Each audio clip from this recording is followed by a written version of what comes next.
Bonjour à tous, une journée 100% Mizuno aujourd'hui en présence de Quittons le lit qui est le fitter de Mizuno qui va nous expliquer un petit peu l'architecture donc de ce club que nous allons voir aujourd'hui qui est le Fly High. Bonjour Franck. Bonjour Quitton, comment vas-tu? Bien, et vous? Bien. Alors, tu vas nous parler, on se dit tu, hein, Quitton, hein, comme d'habitude. Tu vas nous parler de ce Fly High, qui est donc la version 2021. Ouais. Parce que cette année, comme tous les ans, concernant ce modèle, mais c'est bien d'en parler parce que ça va répondre à pas mal de questions que vous nous envoyez souvent sur Avigolf.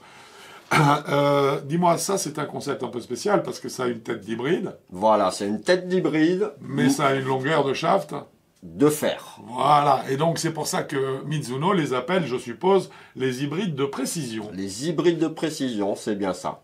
Bien, alors, donc c'est une tête qui est classiquement, je dirais, qui a un look de tête d'hybride, magnifique, qui est montée donc sur un shaft carbone, un nouveau grip, on dirait là, ici, soit dit en passant, de chez Win, me semble-t-il. Alors voilà, c'est celui que nous présentons aujourd'hui là. Oui, nous sommes sur un shaft en graphite dessus, comme tu le disais. Oui. Nous pouvons aussi le monter sur des shafts en acier. Oui. Et donc, on est sur ici un numéro 5. Hein, je ne sais pas si ça se voit voilà, à l'image. Très bien, un numéro 5. Et je vais te demander au niveau technologique. Sur cet hybride, donc, premièrement, qu'est-ce que j'ai comme type de matériau pour la phase de club? Alors, sur la phase de club, vous allez être sur un acier dessus en 17,4. Donc, c'est le 17,4 inox. Hein. Voilà, c'est le 17,4 inox dessus. Ok. Le tout pris dans un châssis qui, lui, je crois, est en acier. C'est un acier traditionnel aussi. Je crois que c'est du 421 ou du 425, non? C'est le 421. Voilà, c'est le 421. Donc, 431, 431, voilà. Donc, en fait, on a un châssis en 431. Ouais. Et on a une phase de club en 17,4 qui vient dessus. Hein, en inox. Ok, très bien. Sous ce club, je m'aperçois qu'on a à nouveau la Wave Technology, hein, qui est représentée ici, voilà, qu'on voit très bien ici, voilà, dont le but. Alors cette Wave Technology est déclinée, que ce soit sur nos drivers, que ce soit sur nos boîtes parcours hybrides et Fly High. La technologie est, on va dire, à l'impact, un écrasement de la phase de club pour avoir une meilleure restitution à l'impact pour générer un maximum de vitesse sur cette balle-là. Lorsque la phase de club va se reformer. Voilà, donc en fait, lorsque la phase de club va se reformer dessus. Voilà, donc en fait, on est typiquement en fait sur une technologie trampoline en fait. Une technologie trampoline. Alors qui a l'avantage, une fois de plus, on le retrouve également chez d'autres marques, qui a l'avantage chez une autre marque en tout cas, qui a l'avantage puisque ici cette partie en accordéon prend toute la longueur de la phase du club. Ça permet à la phase de club de se déformer dans un ensemble plutôt que de se déformer par son centre uniquement, ce qui donne une forme conique à la phase de club lors de la compression et qui va amener moins de précision lors de la détente. On a affaire à des clubs collés. Hein, oui.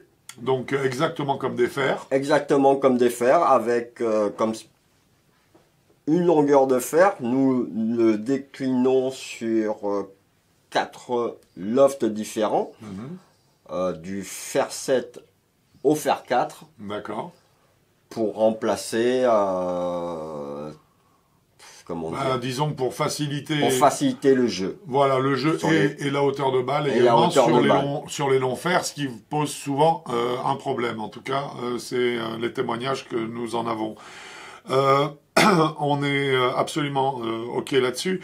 Ce qui m'intéresse, moi, c'est que par contre, en plaçant, puisqu'on a on a une longueur de fer, mais par contre, en plaçant une tête d'hybride sur ce bras de levier, on profite de tout l'espace qui est fabriqué ici, hein, dans lequel, évidemment, on va pouvoir augmenter les performances théoriques du club par rapport à un fer. C'est-à-dire que, par exemple, à l'intérieur, on est creux, donc on est déjà on est déjà quelque part sur de la technologie holo, puisqu'on est sur du creux. On est sur du creux à l'intérieur. Donc ça veut dire que c'est un club, ce sont des clubs qui sont sur les numéros longs, qui vont favoriser, je suppose, l'élévation de la balle. Voilà, pour pouvoir générer plus de launch à votre balle dessus, plus de décollage, plus de facilité au jeu sur les longs fers dessus. Ce qui va se traduire par plus de distance. Plus de distance, plus de vol de balle. Voilà. Intéressant aussi, c'est que cette forme de tête vous permet de profiter forcément d'un moment d'inertie qui est plus important, donc d'une meilleure stabilité. Ouais. Enfin, je ne travaille pas pour Mizuno, hein, mais je veux dire que c'est ce qui me semble être logique. Voilà. Hein, plus de poids en tête pour avoir plus d'inertie, plus de masse voilà. Au contact de la balle. Au contact de la balle. Non seulement plus de masse, plus d'inertie, mais forcément plus de tolérance, hein, puisque comme on est sur une tête creuse, avec en plus, je dirais, une largeur de tête qui est suffisante pour qu'on ait des reports de masse qui se situent un peu plus loin du point d'impact, ce qui favorise encore l'élévation de la balle. Donc nous sommes en fait, je dirais, sur des lofts qui sont beaucoup plus faibles que les lofts des fers auxquels ça correspond, qui sont compensés par la facilité qu'a la tête de club à mettre à la balle en l'air. Ouais. Et je suppose donc que le résultat doit être sympathique. Quoi d'autre sur ce Fly High? Disponible en France à partir Disponible en France à partir de maintenant. De tout de suite. De tout de suite. Merveilleux.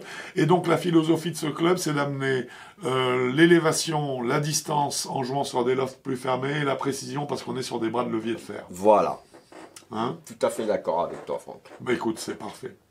Je te remercie beaucoup, mon cher Kiton. Merci à toi. J'espère que toutes ces explications techniques vous aideront à en savoir un petit peu plus sur ce Fly High. Et pour que vous en sachiez encore davantage, nous allons le tester immédiatement et vous dire ce que nous en pensons.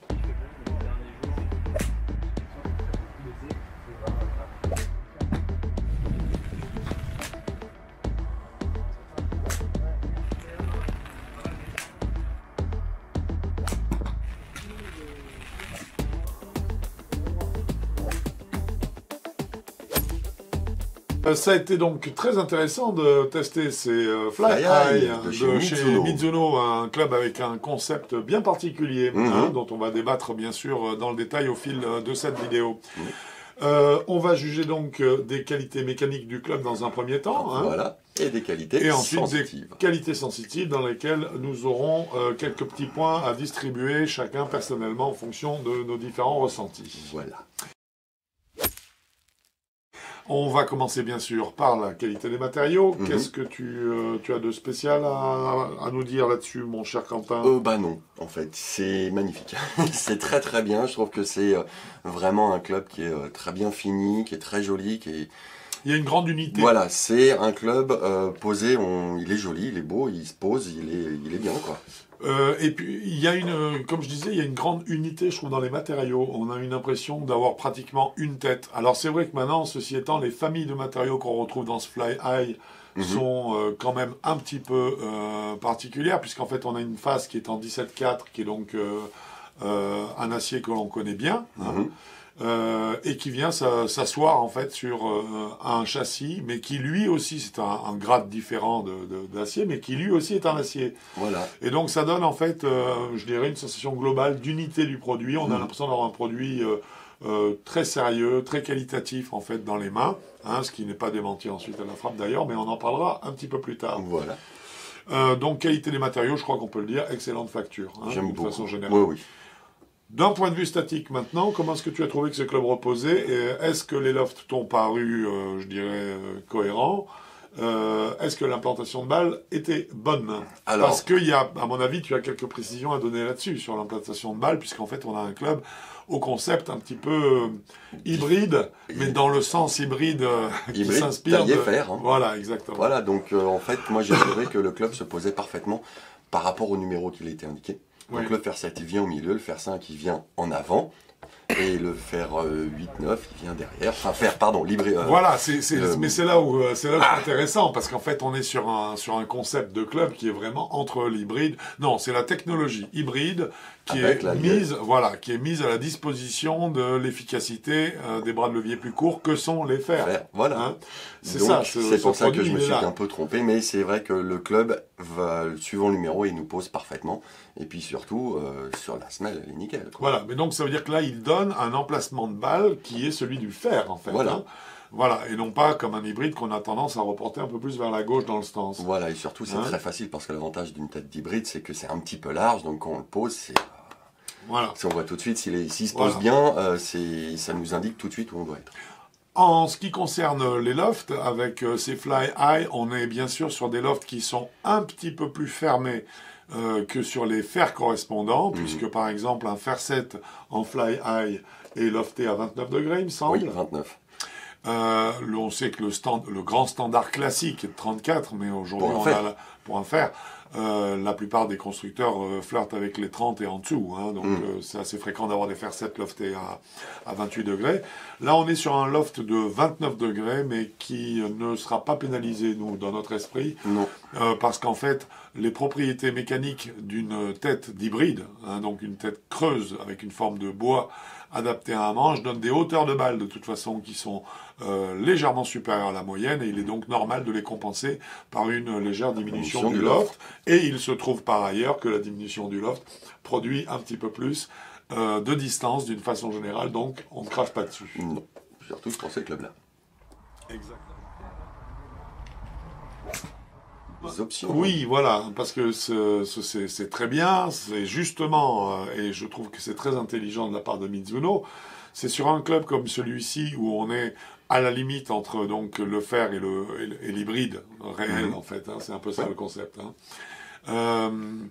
Je pense qu'il a été très intelligent de fournir beaucoup de stock shaft.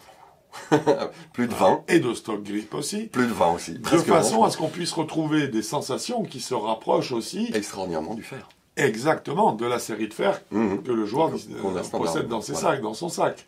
Donc en fait, là du coup, Mizuno s'est montré super généreux. Bravo, ça c'est super, ça vous permet de mettre ces clubs vraiment à votre main, et ce sont des clubs qui le méritent. Hein. Voilà, tout à fait. Parlons un petit peu de la stabilité dans l'espace de ce club, autant dire de son moment d'inertie. Eh ben moi j'ai trouvé vachement stable. Très stable aussi. Très très stable, vraiment impeccable, aucun tremblement nulle part. On l'a essayé en régular et je l'ai accéléré un petit peu et j'avoue que là le shaft et la tête tenaient très bien la route. Et en vitesse régulière, il était absolument parfait. Parfait, très agréable. Un moment d'inertie important, ce qui est assez étonnant parce que les têtes de club ne sont quand même pas colossales. On n'a pas un volume phénoménal. Hein. Non, mais à mon avis, la façon dont ils ont réparti. Mais par contre, voilà, la répartition de la masse à l'intérieur de ça fait qu'ils exploitent au maximum le moment d'inertie, en fait. Hein. Oui.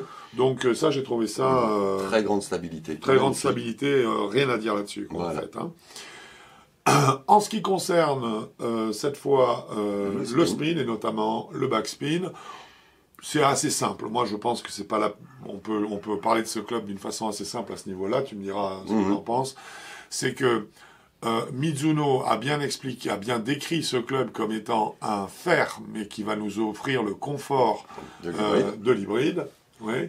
À partir de là, il a tenu à ce que ce club puisse être assimilé à une gamme de fer. Ce qui veut dire que son positionnement dans le stance nous ramène à un placement de fer. Ce qui veut dire que par rapport à un hybride, par exemple, on a un placement de balle qui est plus centré sur les fers moyens, longs, on va dire. Oui. Ce qui implique un angle d'attaque très légèrement plus vertical. Plus descendant, exactement. Très légèrement. Ce qui augmente donc le backspin. La quantité de backspin. Alors, ce qui fait que la balle... Non, mais ce qui fait que la balle va tenir sur un green. Voilà, un bois hybride 7, ou un hybride bois fer 7, va finir sur le green quand ça tape, ça tombe. Voilà, parce que l'emplacement de balle augmente incite à aller vers plus d'augmentation de spin. Et donc là, on arrive sur une quantité de spin qui fait que la balle arrive sur un green, elle tient. Oui. Hein, et donc, on est sur exactement ce qu'on attend d'un club comme ça. D'un club, exactement, qui est dans cette gamme-là, dans le sac. Voilà. Hein. Donc, eh bien, si on résume tout ça, voilà, ça nous donne donc une note sur les qualités mécaniques de ces Fly High de Mizuno, oui, et sur les qualités mécaniques, nous sommes donc arrivés à une note très importante de 9 sur 10. De 9 sur 10. Mon cher Quentin, nous attaquons maintenant les qualités sensitives. Exact. Alors, bien sûr, c'était très intéressant, c'est la partie qui nous intéresse le plus, c'est ce qu'on a ressenti en frappant ces Fly High, hein, que nous avons testé avec manche carbone et manche acier également. Les deux, tout à fait. Hein, qui était assez intéressant. Écoute, d'abord j'ai envie qu'on parle un petit peu de la maniabilité du club, qu'est-ce que tu en as pensé? J'en ai pensé pas mal de bien, il était assez facile à jouer, assez agréable. Après, tout à l'heure j'ai parlé d'accélération, il a de tolère, mais il faut quand même avoir un excellent rythme. Oui, c'est un club qui en plus pas impose un rythme, mais demande un certain rythme, donc il est facile à jouer, rythmé. Je dirais presque qu'il faut un peu inventer un rythme avec lui parce que justement on est entre le fer et l'hybride. Oui. Donc en fait il faut être un petit peu plus direct qu'on peut l'être sur un hybride ou un bois de parcours. Et donc en fait ça rapprochait davantage d'une frappe de fer et effectivement ça demande un petit pas un temps d'adaptation, c'est en fait juste un petit ajustement hein, qu'il faut faire. Il est pas méchant hein. C'est juste pour moi c'était plus une histoire de trouver d'avoir le bon rythme et de se laisser guider par ce club. Alors moi j'ai trouvé que ce club il fonctionnait très bien dans tout ce qui est équilibrage, mise en mouvement, il tourne très très bien autour du corps. Le poids est centré quasiment parfait hein. Oui, avec peut-être un tout petit peu plus de poids sur la tête de club. Hein. Tu as senti, elle est un peu plus présente. Mais pour moi, c'était vraiment, c'est là où on voit l'intermédiaire entre l'hybride et le fer, c'est qu'ils n'ont pas mis du poids en tête comme pour certains fers, ou le poids en shaft comme pour certains hybrides, ils l'ont collé au milieu un peu bas, mais très léger. Un petit peu bas quand même. Très léger. Oui. Ce qui fait que c'est pas, quasiment tout le monde peut s'y habituer à ce club-là. Mais je pense que Mizuno quand même, tu as raison, mais je pense quand même que Mizuno a voulu donner une sensation donc plus proche de celle du fer. Oui. Et je pense que c'est ce qui explique qu'il s'est permis de mettre un petit peu de poids quand même. On ressent un peu plus le poids dans la tête de club. Et je pense que ça, en fait, ça trouve sa véritable explication, ou ça donne une explication en tout cas, au choix des matériaux. Parce que avec du 1704, on est sur quelque chose de très très commun. Hein du fer, quoi. Ouais, c'est ça. On est vraiment, oui, c'est ça. C'est vraiment de l'acier inox, en fait, je dirais, classique. Hein. Et donc, en fait, ce choix des matériaux, ils sont pas allés rechercher la légèreté que peut amener le titane ou autre. Pourquoi? Parce qu'en fait, on veut les sensations un petit peu. On a avec le fer. Et c'est ça que nous donne qui est très réussi et que nous donne ce Fly High quand on l'a en main. Ah, ça, je suis d'accord. Hein? En ce qui concerne les trajectoires de balles, comment tu as trouvé? Qu'est-ce que nous donne, que délivre ce Fly High, pardon? Alors, pour moi, le Fly High a des balles qui volent facilement, avec cependant un petit défaut, je les trouve un poil trop tendues. C'est rare de t'entendre dire ça. Voilà, mais parce que pour moi, ce Fly High, c'est un club qui est fait pour les gens qui veulent voir des balles voler facilement, un swing facile, un rythme facile, ça part entre guillemets presque tout seul. Mais j'avoue que l'hybride fer 7, pour moi, je l'ai trouvé un poil trop tendu, ce qui fait que je me suis dit, est-ce qu'elle va vraiment tomber et s'arrêter sur un green? Mais sinon, j'avoue que la balle s'envole assez facilement. Donc c'est pour moi un mélange de deux trajectoires qui est un petit peu, pas délicat, mais qui est un petit peu très légèrement contradictoire. Mais sinon, j'avoue que la balle, la trajectoire de balle elle est excellente. Elle est jolie. Moi je suis d'accord avec toi. Hein. C'est-à-dire qu'en fait, la trajectoire est un petit peu tendue. Elle est un peu tendue, hein. C'est ça l'histoire. C'est qu'on n'a vraiment pas de forme dans la trajectoire. Elle est... Voilà, il n'y a pas de cloche tout de suite. Voilà, mais alors généralement on s'en plaint pas. C'est pour ça que je pense que c'est surtout quand on va attribuer une gamme en fait de joueurs à qui ce Fly High peut aller. Je pense surtout que cette trajectoire de balle conviendra à la partie basse de la gamme. Je pense aussi. Tu vois ce que je veux dire? Et qu'en fait le véritable handicap pourrait concerner les joueurs qui sont avec des plus haut classement aux alentours de 40 et quelques. Après, ça dépendra aussi du swing. Du type de jeu, hein, bien sûr. Oui. Mais je dirais que si on fait des généralités, qu'on catégorise un petit peu les golfeurs et les trajectoires de balles en fonction des niveaux des index, c'est à peu près ça. Voilà. On sera sur les index hauts qui vont regretter qu'il n'y ait pas un peu plus de hauteur de balle, et les index plus forts qui, au contraire, vont apprécier ces trajectoires. Ça, je suis parfaitement d'accord. Après, ça nous amène aussi à la tolérance du club. Alors voilà, c'est ce que j'allais dire. Trajectoire égale forcément tolérance, on est obligé d'en parler. Qu'est-ce que tu as trouvé à ce niveau-là? Magnifique. Alors là, j'ai été épaté. J'ai envie de te demander, est-ce que il y a la tolérance dans l'hybride? Oui, complètement. C'est la tolérance de l'hybride, c'est exceptionnel.